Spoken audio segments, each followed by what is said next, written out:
Encounters with Anakin.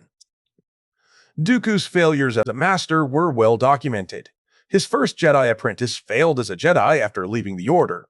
Qui-Gon Jinn died an untimely death, and Dooku's final Jedi apprentice turned to the dark side and was a disgrace to his legacy. Meanwhile, as a Sith Lord, both his apprentices ended up betraying him. Now his legacy hung in the balance as he knew he needed the help of a younger and equally powerful apprentice to eventually help him overthrow Darth Sidious. Fate would have it that he often bumped into Anakin Skywalker during the war. Turning Skywalker to the dark side, however, required finesse and patience instead of force. He knew Anakin was loyal to the Republic, but was increasingly becoming more popular because of his unorthodox methods as a renegade. Dooku also knew Skywalker was growing stronger as the war raged on, making him believe that Anakin would one day become a good ally against Sidious. So, instead of seducing him to the dark side, Dooku wanted to steadily draw the darkness out of the young Skywalker. In a campaign involving the Gungans of Naboo, Dooku and his Magna Guards proceeded to duel with Anakin. Every chance he got, he always made it clear to Anakin that the Sith controlled the whole galaxy without the Jedi's knowledge. Of course, every duel also proved vital because Dooku used their encounters as opportunities to test Skywalker's skills while drawing more darkness out of him. In that battle, he and his Magna Guards captured Skywalker to use him as a bargaining chip against the Republic, who had Grievous in their custody. The Sith Lord bargained with Padme Amidala, knowing that the Senator was close with the Jedi Knight. At first, Amidala refused to give Grievous up in exchange for Anakin, but as Dooku continued to torture Skywalker, Padme had no choice but to exchange the cyborg general for her secret husband. Not too long after, Dooku allied himself with a Zygerian slaver, Commander Darth Stenar, and Queen Mirage Sintel, who had captured a Togruta colony for the purposes of enslaving him. Owing to his past as a slave, Anakin took on this mission as he harbored a deep hatred for slavers. But in doing so, Skywalker needed to get close to Queen Mirage. But the Queen captured and subdued Anakin, believing he could be her bodyguard and slave. After learning that the Queen had Anakin under her control, Dooku demanded for his execution. Though he admired her scheme of enslaving the Jedi, Dooku still wanted Skywalker dead, for he wanted the Jedi Order destroyed, not enslaved. He warned the Queen that her control over Anakin was but an illusion. Still, the Queen refused to execute Skywalker, prompting the Zygerian Prime Minister Molech to adjudge her unfit to rule. Dooku then used the Force to choke the Queen as Skywalker arrived to witness the deed. The Sith Lord and the Jedi Knight fought, but Dooku eventually escaped by telling the Zygerian Royal Guard to kill Skywalker for the Queen's murder. Chapter 14.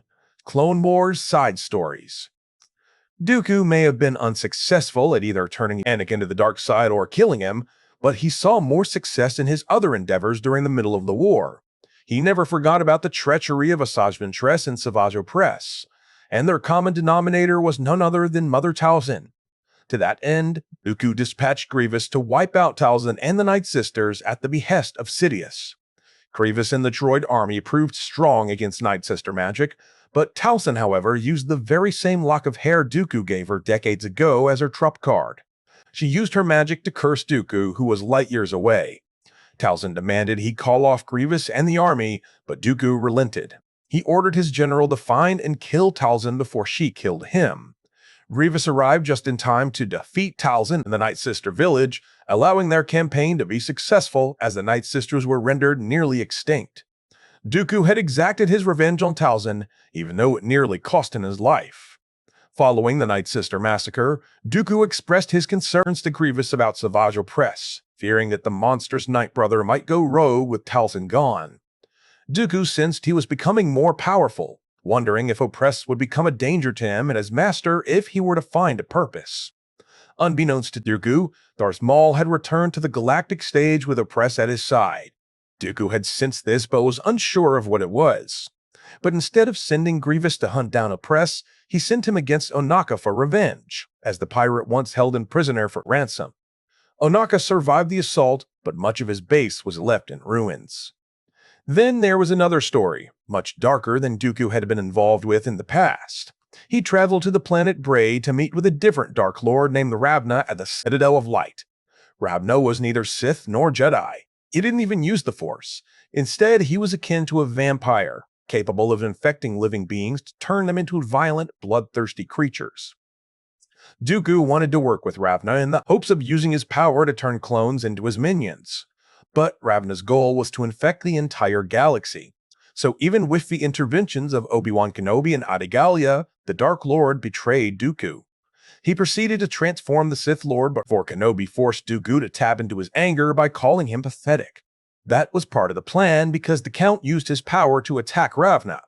As he kept the vampire occupied with Force lightning, Dooku told Kenobi and Gallia to bury him under rubble, defeating the creature and allowing Dooku to escape.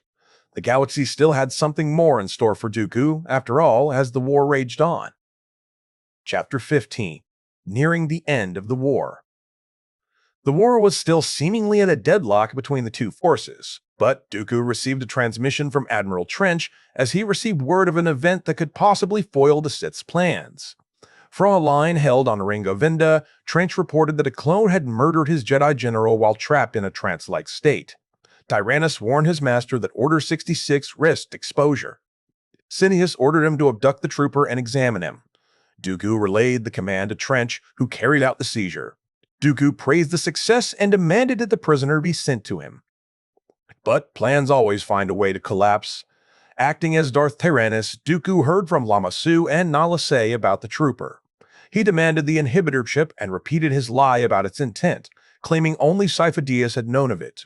CT-5555, the clone trooper known as Fives, stole the chip. Worried, Tyrannus insisted the Jedi must not learn the truth as he tried to find a way to kill the clone. The plan succeeded with Fives' death. After the clone's demise, Sidious escaped Tyrannus the chips and ordered their destruction to ensure their plan would stay hidden. Sidious then assigned a political task. He told Dooku to recruit Senator Rush Clovis again and install him as head of the banking clan. Dooku contacted Clovis through the medical droid that treated him. He offered to pay the Confederacy's interest on its loans and to provide details of the moon's secret accounts. In exchange, Clovis would take control of the clan and serve the separatist agenda. Clovis took office on CPO. Dooku congratulated him, then demanded repayment. If Clovis resisted, Dooku would expose the appointment and halt Confederate payments. Pressured, Clovis raised Republic interest rates to keep the bank afloat. Dooku arrived with a fleet and ordered Commander Kraken to begin the invasion. He entered Clovis's office and confronted Padme Amidala. Bek Lawais objected when Dooku ordered Amidala's arrest, saying their Senate would not approve. Dooku forced Amidala to shoot Lawais. Soon after, Sidious warned Tyrannus that the Republic fleet would arrive shortly. Anakin Skywalker led the attack against Kraken's formation. Dooku boarded Kraken's flagship and ordered a withdrawal from CPO. But Kraken protested the order, informing Dooku that droid forces remained on the surface. Dooku dismissed the objection and repeated the command. The fleet pulled back and left the droid army behind. The retreat stranded separatist units and ceded the ground battle to the Republic. Around 19 BBY, Dooku dispatched the Serenian Duke Solha to the Outer Rim world Mokiv. The Count had learned of cortosis, a metal that shut down lightsabers and deflected blast revolts. Solha seized a fortress and converted it to a droid factory. He and his siblings manufactured a model of B-2 super battle droid equipped with cortosis armor. The plant also produced clone trooper armor plated with cortosis. Sidious intended to deploy that armor when Order 66 was executed to ensure absolute victory for the clones. The scheme did not last because Senator Amidala, Senior Captain Mithra Nuruodo, known as Thrawn, and Anakin Skywalker discovered the factory and attacked it. Thrawn was yet to become a part of the known galaxy but was still loyal to the Chiss ascendancy in the unknown regions. However, he had to ally himself with the Republic for purposes beneficial to his people. During the assault, Amidala told Sola that Serenian custom allowed a prisoner one last request in what seemed like a ruse to slow down her execution. Sola said Dooku was still working out the details. Ultimately, however, the attackers destroyed the plant and ended the Cortosis project on Mokiv and foiling another one of Dooku's plans. This failure, and many others, was one of the reasons Sidious was losing faith in his apprentice. Not too long after, Yoda discussed Sifo-Dyas with Supreme Chancellor Palpatine, oblivious to the fact that he was sharing the Jedi's plans with their biggest enemy. Alarmed, Sidious summoned Dooku to inform him that the Jedi had renewed their inquiry on Sifo-Dyas. Believing his apprentice was sloppy in hiding Sipho's demise, he punished Tyrannus with a choking grip. But he did send him to Obadiah, the homeworld of the Pike Syndicate, to block the Jedi from learning the truth about the clone army and its intended fate. Tyrannus arrived in time to find former Chancellor Finis Valorum, former aide Silman. Dooku killed him before the investigators, Skywalker and Kenobi, could unravel the trail. The Pikes later cornered Tyrannus during his fight with the Jedi. In speaking to the Sith, they unknowingly revealed to Skywalker and Kenobi that Dooku and the figure called Tyrannus were the same person. Kenobi and Skywalker were surprised to learn that Tyrannus was not some mysterious figure, but was the same exact enemy they'd been fighting for years. Feeling betrayed, the Pikes allied with the Jedi to kill Dooku. But Tyrannus killed the Pike leader, Long Pike, before fleeing on a Coruscant freighter. Skywalker gave chase after a timely assist from his former master. There, the two had a rematch of their fateful one-on-one fight. Still, Dooku proved to be the more skillful duelist as he defeated Anakin and escaped. Soon after that incident, Kraken informed Dooku that Lord Sidious demanded his presence on Coruscant. Dooku traveled to the works and entered the tower's ceremonial chamber, where Sidious greeted him and spoke in a quiet voice. Both Sith felt Yoda's presence on Morban for a reason they did not yet understand. Tyrannus offered his blood for a rite that would snare his former master. Together, they called Sith Lightning and began the illusion. The ritual formed a battlefield, where Yoda appeared with Anakin Skywalker, Captain Rex, and a squad of clone troopers. Their task was clear: eliminate the Sith. Dooku hurled Force Lightning into their ranks and broke their line. Skywalker closed for the kill and met Tyrannus blade to blade. Eventually, Anakin struck Dooku down within the vision, forcing the rite to end without them reaching their goal of breaking Yoda. That event made Sidious understand they needed more time if they were to break the Jedi Grand Master. In turn, Dooku turned his gaze to a different prize near the end of the war. Reports spoke of a massive kyber crystal buried on the neutral planet Utapau. He and General Grievous set a quiet operation in motion, hiring Amani mercenaries under Endente, a Sugi arms dealer. But Jedi Master Tuhan found the site and paid with her life. Her death drew Kenobi and Skywalker to Utapau. The trail led through the plains and into the wilderness. They tracked Amani raiders and learned of the Suhi's movements. The mercenaries captured the Jedi and delivered them to Endente. He admitted the Confederacy's interest in the crystal and sensed profit. Kenobi and Skywalker tried to buy the crystal for twice the price. Endente contacted Dooku by hologram and demanded more money. Dooku ordered him to kill the Jedi and promised that Grievous would visit. The prisoners, however, defeated their guards and escaped with the crystal. Grievous learned of Endente's failure and executed him. With Blom's help, he ambushed the Jedi and seized the crystal and loaded it onto his shuttle to transfer it to a supply ship. Kenobi and Skywalker pursued and fought through the decks before the cyborg captured Obi-Wan. Grievous sent word to Dooku, who ordered the execution of the Jedi Master and the transport of the kyber crystals to Sereno. However, the Jedi broke free and sabotaged Grievous's ship. They destroyed the crystals along with Grievous's fleet. Grievous, however, escaped into the dark without informing Dooku of his failure. Chapter 16: The Dark Disciple and Maul. Luck was not on Dooku's side as far as apprentices were concerned. Ventress was a failure, and Oppress was too savage to control. Meanwhile, despite being more reliable, Grievous had his own share of failures. Unfortunately for Dooku, one of his apprentices was far from done with him. In the last stretch of the Clone Wars, Count Dooku ordered an operation on Marani, and the result was the erasure of the Maran species. He did not hide intent. Any Maran found alive was to be killed on sight. The Jedi Council on Coruscant watched the aftermath and weighed options beyond standard doctrine. Obi-Wan Kenobi proposed a partnership that would never pass in calmer times. Quinlan Vos would work with Asajj Ventress. Vos entered the underworld beside her and posed as a fellow hunter. He hid his identity until trust had some shape. When he told her the truth, she did not walk away because she wanted revenge for Dooku's crimes against her people and herself. She agreed to teach Vos the dark ways so that they could bring the Count down. When Vos finished the training Ventress had promised, word came from a separatist contact named Sumden. Dooku, with Grievous accompanying him, would travel to Raxus Secundus to accept the Raxian Humanitarian Award for service to the Confederacy. Before the ceremony, Dooku delivered a patriotic speech to a packed square. He defended the Separatist cause and blamed the Republic and the Jedi for the galaxy's pain. A banquet followed, and Ventress approached Dooku there to challenge him to a duel. He agreed and quietly called Grievous for support. Voss had planned for that. He confronted the cyborg and, though overwhelmed, managed to seal him in a chamber long enough to keep him away from the duel. During the duel, Ventress and Voss faced Dooku together. Dooku held the higher ground in skill and focus. He pressed the pair with precise footwork and cold burst of telekinesis. Voss refused to yield, but could not turn the tide of battle in their favor. Ventress fought to create space, yet the Count split their timing and isolated Voss. He captured the Jedi and ended the exchange with a surge of lightning. Ventress broke away after clashing with the freed Grievous. She escaped, but Voss fell into Dooku's hands and was taken to Sereno. On Sereno, the Count worked to break his prisoner. The torment dragged on until Dooku revealed a recording of Ventress killing Voss's former master, Thalm. Voss rejected it and held to the life he thought he knew. Dooku then produced Thalm's lightsaber and let the Jedi touch the past. Voss read the truth through psychometry and felt the hollow place that followed. Soon after, Ventress led a rescue with hunters drawn from Boba Fett's circle.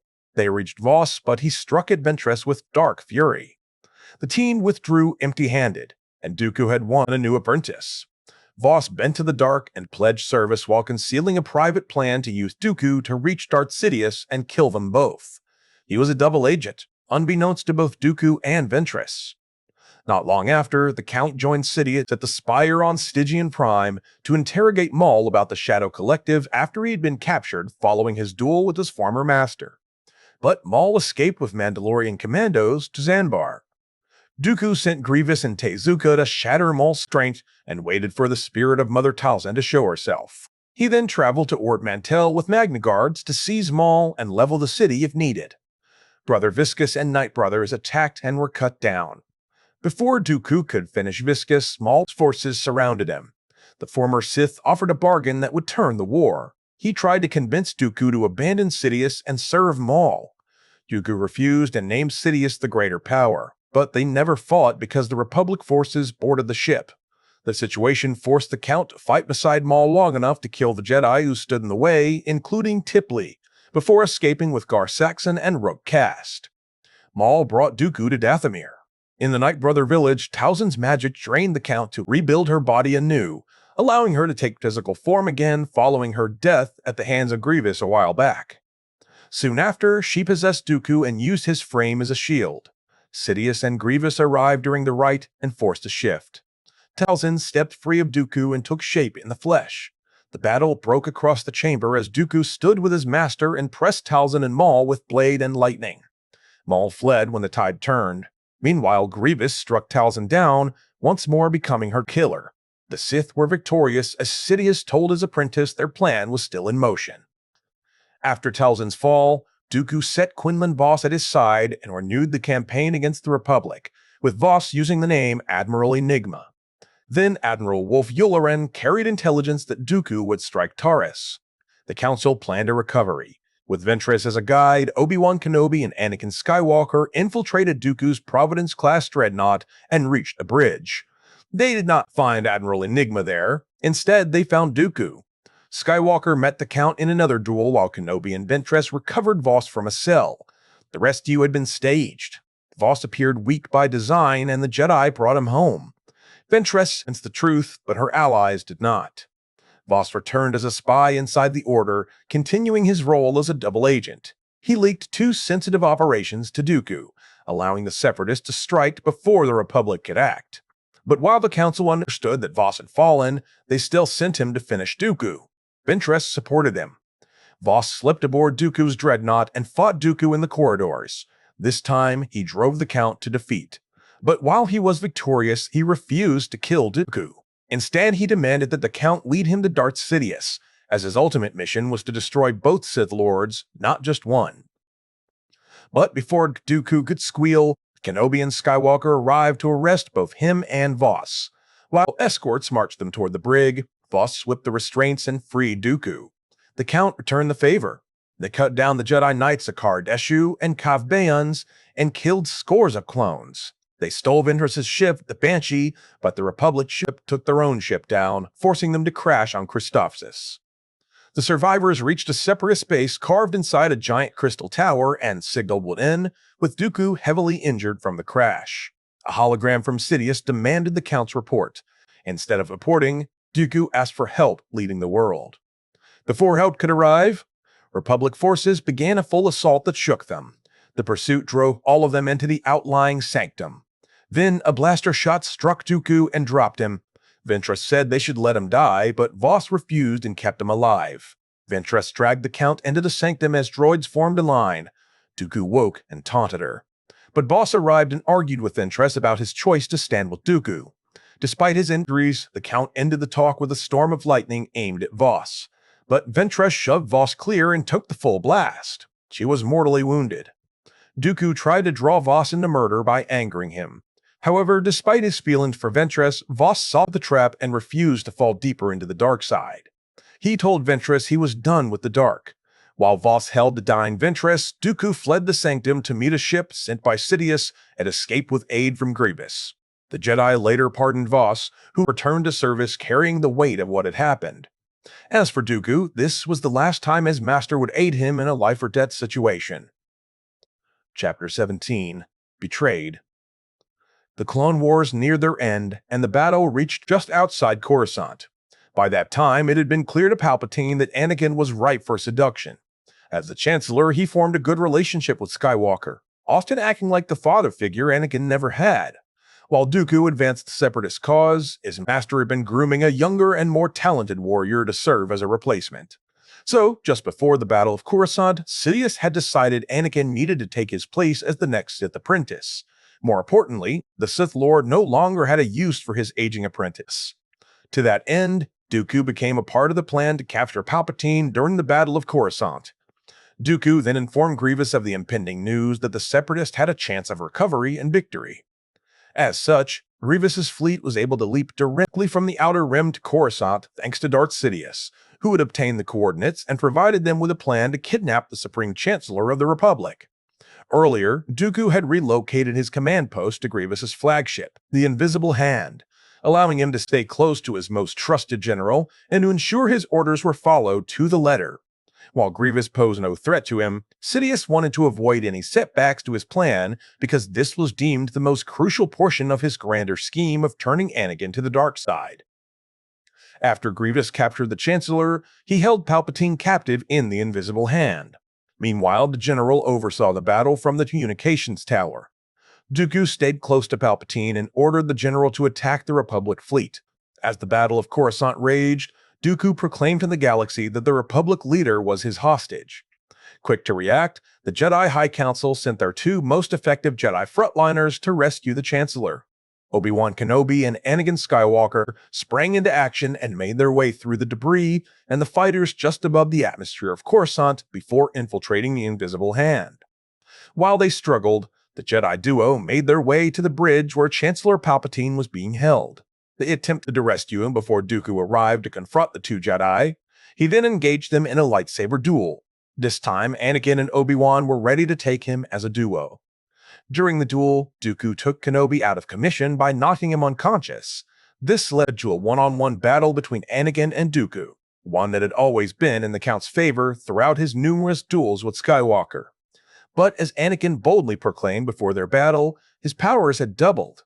It was not a mere bluff spoken out of hubris because Anakin had indeed become too powerful for Dooku. Tapping into his rage, Skywalker overpowered Dooku. With one slash of his lightsaber, he severed both the Count's hands and caught Dooku's saber out of the air. He crushed it with his own blade at Dooku's throat, with the Count looking shocked after his defeat. Palpatine praised Anakin for his victory, but he quickly ordered Anakin to kill Dooku, with the Count horrified by his master's command. Dooku had been betrayed as he learned the harsh truth about being a Sith. It was all about power and betrayal, and Sidious happened to be on the advantageous side. Dooku also understood that he was always just a tool that Sidious used from the very start. The signs were there, and even Maul and Talzin warned him about his fate as a disposable pawn. But he truly believed he and his master were going to change the galaxy together. At that moment, however, it was clear Sidious never cared for him at all, ordering the young Jedi to kill him. Anakin initially relented because it was not the Jedi way to kill an unarmed prisoner. However, after a second prompt from the Chancellor, Anakin pulled the two lightsabers apart, decapitating and killing Dooku with a swift movement. Dooku died the same way he entered the galaxy. He was abandoned by his father at birth, leaving him to his death. And in death, his master abandoned him the same way.